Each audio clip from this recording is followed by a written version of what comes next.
السلام عليكم ورحمة الله وبركاته.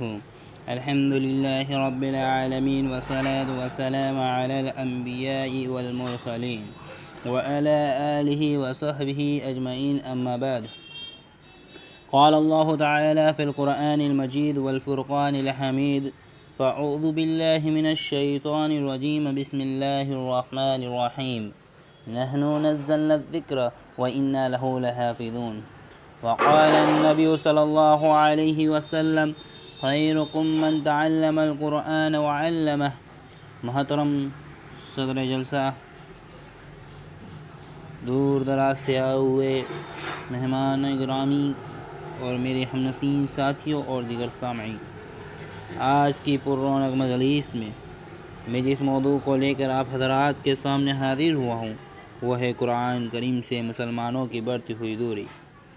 محترم حضرات، قرآن کریم اللہ کی آخری اور انقلاب آفری کتاب ہے جسے اللہ تعالیٰ نے اپنے محبوب پیغمبر محمد مصطفیٰ عربی صلی اللہ علیہ وسلم پر نازل فرمایا اور دیگر آسمانی کتابوں کے برعکس اس کی حفاظت کی ذمہ داری خود لیتے ہوئے ارشاد فرمایا: نحن نزلنا الذکر وإنا له لحافظون۔ قرآن مجید کو ہم نے نازل کیا اور ہم خود اس کے محافظ ہیں۔ یہی وجہ ہے کہ 1400 سال پہلے جو قرآن تھا آج بھی ہر وہی قرآن ہمارے ہاتھوں میں موجود ہے۔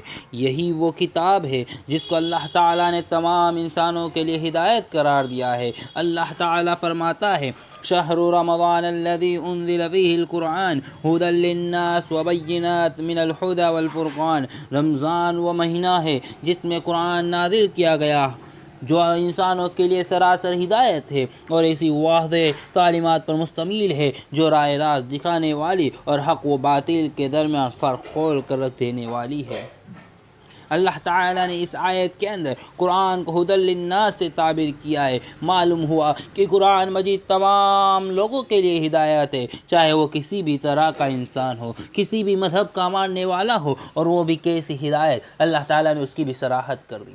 وَبَيِّنَاتٍ مِّنَ الْهُدَىٰ، چنانچہ یہ وہ کتاب ہے جس کا بھی تعلق اس کتاب سے ہو گیا وہ تمام لوگوں میں ممتاز ہو گیا۔ چنانچہ وہ فرشتہ جو اس کتاب کو لے کر آیا وہ تمام فرشتوں میں افضل ہو گیا۔ قرآن نے اسے روح الامین کا خطاب دے دیا۔ یہ قرآن جس نبی پر نازل ہوا وہ نبی تمام نبیوں میں افضل۔ قرآن نے اسے وما ارسلناک الا رحمۃ للعالمین کا خطاب دے دیا۔ یہ قرآن جس مہینے میں نازل ہوا وہ مہینہ تمام مہینوں میں افضل۔ قرآن نے اسے شہر رمضان الذی انزل فیہ القرآن کہہ کر اس کی عظمت کی جانب اشارہ کیا۔ یہ قرآن جس رات میں نازل ہوا وہ رات تمام راتوں میں افضل۔ قرآن نے اسے انا انزلناہ فی لیلۃ القدر اور انا انزلناہ فی لیلۃ المبارکہ کا خطاب دے دیا۔ یہ قرآن جس امت پر نازل ہوا وہ امت تمام امتوں میں افضل۔ قرآن نے اسے کنتم خیر امت اخرجت للناس تعمرون بالمعروف وتنہون عن المنکر وتؤمنون باللہ کہہ کر خیر امت کا خطاب دے دیا۔ لیکن افسوس، قرآن کے سارے فوائد آنکھوں کے سامنے ہوتے ہوئے بھی مسلمانوں نے قرآن سے دور اختیار کر لی۔ حالانکہ اگر میں یہ کہوں کہ کائنات کے اندر اگر کوئی ایسی کتاب ہے جس کے اندر پورے طور پر انسانی زندگی کا نظام اور مکمل ضابطہ حیات موجود ہے تو میں یہ حق رکھتا ہوں کہ وہ صرف اور صرف قرآن مجید ہے۔ افسوس، آج نام نہاد مولویوں نے قرآن مجید کو معاشرے سے دور رکھنے کے لیے اس پر مشکل ہونے کا لیبل چسپاں کر دیا، جبکہ اللہ تعالیٰ نے ارشاد فرمایا ہے وَلَقَدْ يَسَّرْنَا الْقُرْآنَ لِلذِّكْرِ فَهَلْ مِن مُّدَّكِرٍ، ہم نے قرآن کو نصیحت کے لیے آسان کر دیا تو کیا کوئی ہے جو نصیحت حاصل کرنے والا ہو۔ یہ قرآن سے دوری کا ایک پہلو تھا۔ محترم حضرات، انہی دوریوں میں سے ایک یہ بھی ہے کہ کیا قرآن کو صرف زبان سے پڑھ لینا کافی ہے؟ لیکن میں پوچھنا چاہتا ہوں کہ کیا اللہ تعالیٰ نے قرآن کو اسی وجہ سے نازل فرمایا تھا؟ ہرگز نہیں، بلکہ ھدی للناس، لوگوں کی ہدایت کے لیے۔ اسی لیے اللہ تعالیٰ نے ارشاد فرمایا کتاب انزلناہ الیک لتخرج الناس من الظلمات الی النور، یہ ایک کتاب ہے جس کو ہم نے تمہاری طرف نازل کیا ہے تاکہ تم لوگوں کو تاریکیوں سے نکال کر روشنی کی طرف لاؤ۔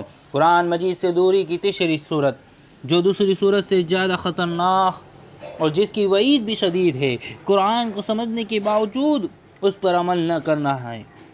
چنانچہ جن کا یہ رویہ ہے کہ ان لوگوں پر کمثل الحمار یحمل اسفارا کی تعبیر صادق نہیں آتی۔ کیا ان لوگوں کے کان افلا یتدبرون القرآن ام علی قلوب اقفالها سے روشناس نہیں؟ اس کے باوجود آج نہ مسلمان اپنے آپ کو کتاب اللہ پر چلنے کا حوصلہ پیدا کرتا ہے اور نہ ہی اپنی اولاد اور اہل خانہ کو قرآنی تعلیمات سیکھنے اور اس پر عمل کرنے کی ترغیب دلاتا ہے، جبکہ اللہ تعالیٰ نے اللہ کے نبی کریم صلی اللہ علیہ وسلم نے فرمایا، خیرکم من تعلم القرآن وعلمہ، تم میں سے بہتر وہ ہے جو قرآن سیکھے اور سکھائے۔ یہی وجہ ہے کہ کل جن گھروں میں آیات قرآن کے نغمے گونجا کرتے تھے، آج انہی گھروں سے فلمی گانے اور مختلف لوگوں قسم کی آوازیں آتی ہیں۔ آج مسلمانوں کو قرآن سے دور دیکھ کر آنکھیں اشکبار ہو جاتی ہیں۔ چنانچہ ہم دیکھتے ہیں کہ لوگ اقیم الصلاۃ بھی پڑھتے ہیں اور نماز سے غافل بھی ہیں، آت الزکوٰۃ بھی پڑھتے ہیں اور زکوٰۃ دینے میں بخالت سے کام لیتے ہیں۔ اس سے بڑھ کر یہ کہ قرآن مجید کی تلاوت کرنے کے باوجود شرک کے دلدل میں دھنستے ہوئے نظر آ رہے ہیں۔ قرآن نے لا تشرکوا باللہ کے ذریعے شرک کو حرام قرار دیا، پھر بھی لوگ شرک کرتے ہیں۔ قرآن نے وَقَضَىٰ رَبُّكَ أَلَّا تَعْبُدُوا إِلَّا إِيَّاهُ وَبِالْوَالِدَيْنِ إِحْسَانًا فرما کر والدین کے ساتھ اس نے سلوک کی تعلیم دی تھی، لیکن اس کے باوجود کتنے ہی والدین ایسے ہیں جو اپنی اولاد کے حسن سلوک سے محروم رہ کر ایڑیاں رگڑ رگڑ کر مر جاتے ہیں۔ قرآن نے ان اللہ یحب المحسنین فرما کر لوگوں کے ساتھ حسن معاشرت کی تعلیم دی تھی، مگر لوگوں نے اسے پس پشت ڈال دیا۔ رب کائنات نے ولا یغتب بعضکم بعضا یعنی کوئی کسی کی غیبت نہ کرے کہہ کر معاشرے کو امن و سکون کا گہوارہ بنانے کا حکم دیا تھا، مگر آج معاشرہ غیبت اور چغلی کی آگ میں جھلستا ہوا نظر آ رہا ہے۔ اس کی وجہ صرف یہ ہے کہ ہم نے صحابہ کرام کی زندگی کو بھلا دیا۔ وہ قرآن سے کتنا شغف رکھتے تھے، چنانچہ جب صحابہ کرام کو کوئی آیت معلوم ہوتی تو اس میں کوئی حکم ہوتا تو وہ اپنی جانیں قربان کر دیتے تھے۔ چنانچہ قرآن نے اعلان کیا اقیم الصلاۃ تو صحابہ کرام اللہ کے سامنے سجدہ ریز ہو گئے۔ قرآن نے جب اعلان کیا وآتوا الزکوٰۃ تو سرور کونین کے دربار میں مالوں کا انبار لگا گیا۔ قرآن نے جب اعلان کیا فاقتلوا المشرکین حیث وجدتموہم چنانچہ جہاں پاؤ مشرکین کو قتل کر دو، تو اللہ قرآن کے اس حکم پر اپنی جانیں قربان کرنے والے باطل کے خلاف شمشیر برہنہ ہو کر میدان میں آ گئے۔ وہ زمانے میں معزز تھے مسلمان ہو کر اور ہم خوار ہوئے تاریخ قرآن ہو کر۔ آخر میں اللہ تعالیٰ سے دعا ہے کہ اللہ تعالیٰ ہم تمام مسلمانوں کو اس کو سمجھنے، اس پر عمل کرنے کی توفیق عطا فرما، آمین ثم آمین۔ وآخر دعوانا ان الحمد للہ رب العالمین۔